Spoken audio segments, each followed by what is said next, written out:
what's up guys? My name is Zack, and today I am driving a 1999 Isuzu Rodeo LS. Up front is a 3.2 liter V6, and down below is a 4-speed automatic transmission. Now I am super excited to be driving this Isuzu Rodeo because you just don't really see Isuzus much anymore, and so I have taken on the personal responsibility of trying to capture, film, and record as many Isuzus as I can, and so we're gonna dive into this rodeo here today. But if you would like to submit your own vehicle, you can head on over to my website, zackpradel.com/submit. It's a quick and easy submission form. It takes under a minute to fill out, and I come out to you. But let's get back to that 3.2 liter V6 under the hood. Well, there were two engines offered here in the Rodeo. Now the LS is a mid-trim level. They had the LSE above it and the base model below it, and so you could get a smaller 4-cylinder, a 2.2 liter, but this is the Isuzu 3.2. It makes about 205 horsepower and is a dual overhead cam engine, which became standard towards the end of the 90s, but when the Rodeo first came out, you could get them with single cam V6s as well. And I like it. I like the power, definitely in a vehicle like this. It is very happy to see that torque as well with the off-road prowess that this vehicle does have. It's nice to see that, and I've enjoyed my time driving it. Like I said, paired to it is a 4-speed automatic transmission. However, you could find these in 5-speed manuals.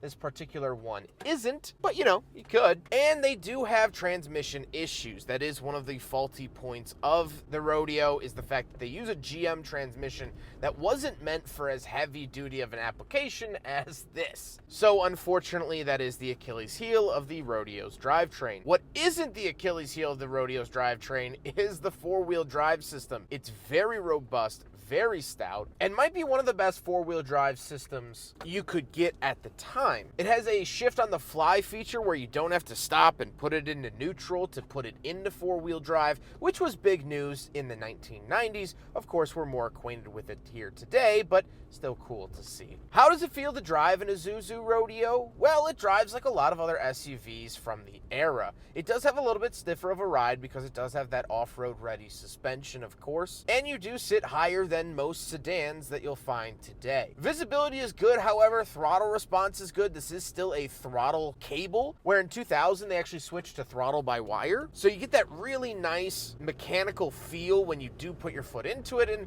of course, like I said, you have that upped torque over the 4-cylinder offering. With that stuff out of the way, let's talk about the interior. Well, in front of me, I have 4 gauges. Off to the left is my coolant temperature and tachometer, and off to the right is my speedometer and fuel. And the ABS light is on because most ABS modules from this era have failed, including this one. On the steering wheel, I don't get anything. I just get a little Isuzu badge, which I quite like, but nothing special beyond that. Off to the left, we have a climate control vent, cruise control on and off, fog light switch, and our 4-wheel drive button. And then down below, we have our power mirror adjustments and our security light. On the door, we have our little latch to get in and out, central locking, and our power windows.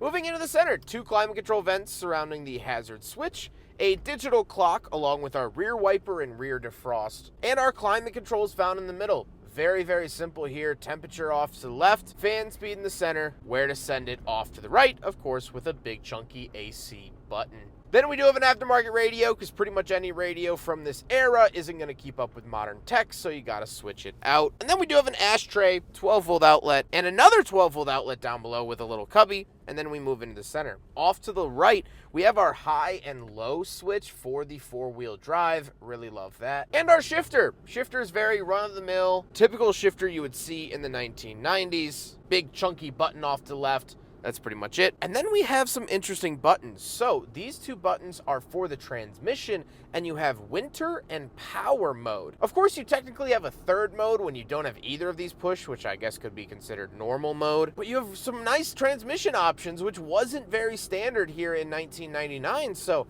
nice to see that. Then we do have 2 cup holders, so we will do a big friggin' bottle test, and I am very happy to report the fact that it does in fact pass. One of the oldest vehicles to do it, not the oldest is 1995, but anything in the 90s to pass the big friggin' bottle test is awesome in my opinion, and so the Isuzu Rodeo from 1999 does that today.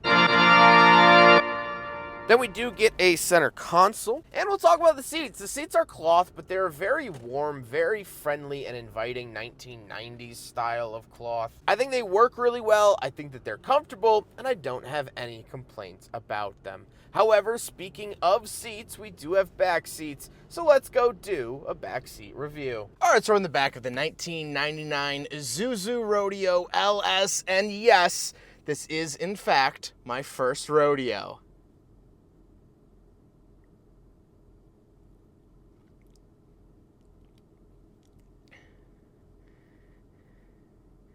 Now, sitting back here is actually pretty comfortable. My knees are not hitting the seat in front of me, head's not hitting the ceiling, although like a lot of other vehicles in this class, the Pathfinder, the Xterra, the 4Runner of this era, the floor is pretty high up. So I do sort of sit almost in a squatty potty kind of way, which is kind of interesting. I don't get any crazy amenities back here. The same fabric from the front carries on back here. And overall, it's nice, but let's hop into the very back and take a quick look at the trunk and cargo space. Right around the back of the Isuzu Rodeo, it says it right there in case you forgot. So, kind of an interesting way to open this. So it says, caution, close tailgate lower before closing hatch glass. So, in order to get the tailgate open, you push in this big button and you lift the glass up, and then you can swing the tailgate open. So, kind of an interesting mechanism, and then there's a lock right here. There you go, and it'll lock it in place, so if the wind comes or anything like that, it's not gonna close on its own. Once we are back here, we do get a pretty big privacy cover, which is lovely to see. Very, very 90s. There's that. And we get this nice Isuzu floor mat, some tie downs, things like that. Nothing really too crazy, but I love just how versatile and how useful this is. Privacy cover, close the tailgate here. Oh, actually forgot. You have to push it this way and then pull. There you go. Close it like that. Close the glass. Bada bing, bada boom. Now we gotta talk about the looks, and of course I love this like sort of emerald green, almost a very, very 90s color, but I also like the look of the Isuzu Rodeo as a whole because you just don't see them much anymore. Anytime I see a rodeo in traffic, it's always a monumental moment. You go, wow, it's an Isuzu that's actually still running and driving and on the road.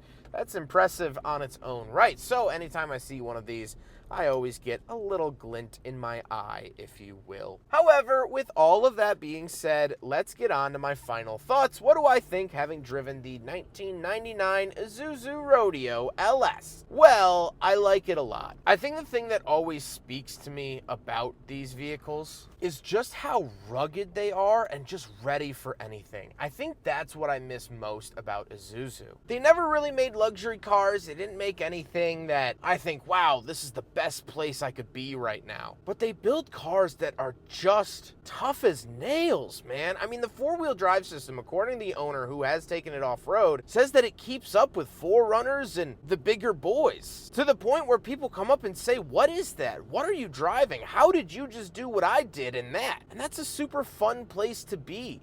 It's fun to sort of shatter those expectations. People see Isuzu and they think, oh, you know, Isuzu, whatever. But it's not a company that deserves to be shrugged off like that. They deserve the praise that they get. And so today, I am most certainly praising the Isuzu Rodeo. Sure, it has transmission issues, but beyond that, it'll fight for you. And that's a glorious thing. I hope you guys enjoyed the video. Huge thank you to Christopher for letting me take out his Isuzu Rodeo here in Kansas City. Christopher has been absolutely wonderful to work with, very knowledgeable about Isuzus as well. I learned so much from him in just our short conversations, and so I appreciate him very, very much. But I hope you guys enjoyed the video. Don't forget to rate the video, comment on the video, and subscribe if you really liked it. Take care, guys.